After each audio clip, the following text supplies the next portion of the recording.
میں آپ کو توریت کا حوالہ پیش کرتا ہوں۔ تو ابو بکر صدیق رضی اللہ تعالیٰ عنہ نے فرمایا کہ میں زیادہ تو تم سے توریت کے بارے میں کچھ نہیں پوچھوں گا، میں صرف اتنا پوچھوں گا کہ توریت میں کیا ایک ایسے شخص کا بھی ذکر ہے کہ جو اللہ کا آخری نبی ہے؟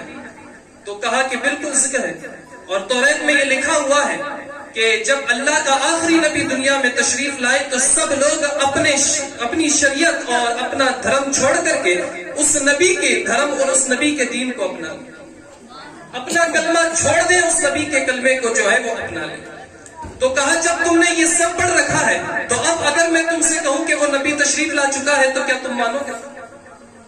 تو اس شخص نے کہا کہ اچھا ٹھیک ہے، آپ مجھے بتائیں کہ وہ نبی کہاں پر ہے۔ کہا کہ وہ مکے میں ہی تشریف فرما ہے اور اللہ نے ان پر ایک کتاب نازل فرمائی ہے کہ جس کتاب کا نام قرآن مقدس ہے۔ تو کہا آپ مجھے بتائیں کہ آپ کا خدا جو ہے اس قرآن مقدس میں ہمیں تعلیم کیا دیتا ہے؟ حضرت ابو بکر نے فرمایا کہ سب سے پہلی تعلیم تو نماز کی دی، اس کے بعد حج کی دی، اس کے بعد زکوٰۃ کی دی، اور اس کے بعد جو ہے اللہ نے فرمایا کہ غریبوں کی مدد کرو، اور قرآن مقدس کا فرمان اس یہودی شخص کے سامنے رکھا، من ذا الذی یقرض اللہ قرضا حسنا فیضاعف له اضعافا کثیرا، کہ جو شخص اللہ کو قرض دے اچھا قرض تو اللہ قیامت کے دن اس کو ڈبل سے بھی زیادہ عطا فرمائے گا۔ تو جب یہ آیت حضرت ابو بکر نے اس کو سنائی تو اس نے کہا کہ یہ تو پھر معاملہ خراب ہو گیا۔ کہا کہ کیوں؟ کہا کہ آپ خدا اس کو مانتے ہو اور آپ کہتے ہو کہ پوری کائنات اس نے پیدا کی ہے، یہ قرآن بھی اس نے بھیجا ہے، تو پھر بھلا کوئی خدا بھی اپنے بندوں سے قرض مانگتا ہے؟ تو پھر تو اس سے معلوم یہ ہوا کہ ہم غنی ہیں وہ فقیر ہیں، معذرت ہم سخی ہیں، ہم جو ہے امیر ہیں، اور آپ کا خدا فقیر ہے، معذرت۔ حضرت ابو بکر کو جلال آیا، حضرت ابو بکر نے جو ہے ایک تماچا اس کے گالوں پر، تماچا کھانے کے بعد وہ یہودی شخص غصے میں آ گیا اور کہا کہ چلو اپنے نبی کے پاس۔ حضرت ابو بکر اور وہ یہودی عالم حضور علیہ الصلوۃ والتسلیم کے دربار میں آئے اور حضرت ابو بکر صدیق کی اس یہودی عالم نے شکایت کی کہ آپ اللہ کے نبی ہیں اور آپ یہ دم بھرتے ہیں کہ اللہ نے آپ کو آخری نبی بنایا ہے، تو کیا آپ اپنے صحابہ کو یہ تعلیم نہیں دیتے کہ کسی کو نقصان نہیں پہنچانا چاہیے؟ تو حضور نے فرمایا کہ صدیق کیا ہوا؟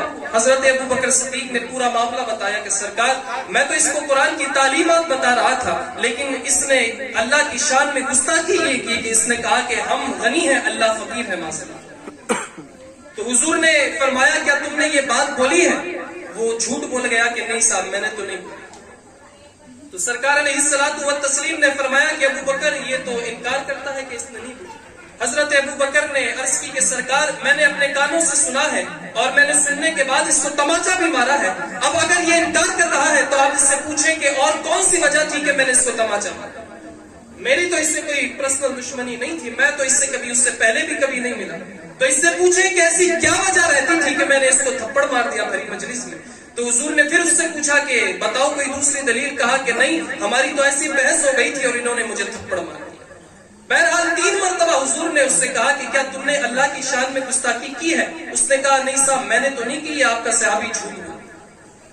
جب 3 مرتبہ اس نے ابو بکر صدیق کو جھوٹا کہا تو 4تھی مرتبہ اس کے جھوٹا کہنے سے پہلے اللہ نے حضرت جبرائیل کو بھیج دیا، اور حضرت جبرائیل حاضر خدمت ہوئے اور آ کر کے عرض کرنے لگے یا رسول اللہ نے آپ پر قرآن مقدس کی وحی نازل فرمائی ہے، اور اللہ فرماتا ہے لقد سمع اللہ قول الذین قالوا ان اللہ فقیر ونحن اغنیاء، کہ اے میرے محبوب میں اللہ ہوں اور میں نے سنا ہے کہ اس نے ابو بکر کے سامنے خود کو امیر بتایا ہے اور مجھے فقیر کہا۔ تو قربان جائے حضرت ابو بکر کی شان پر کہ جس کو اگر یہودی جھوٹا کہنے پر آمادہ ہو تو اللہ حضرت جبرائیل کو فوراً بھیجے اور قرآن میں حضرت ابو بکر صدیق کی صداقت کا اعلان کرے کہ نبی یہ جھوٹا ہے یہ سچا ہے۔ تو وہ صحابی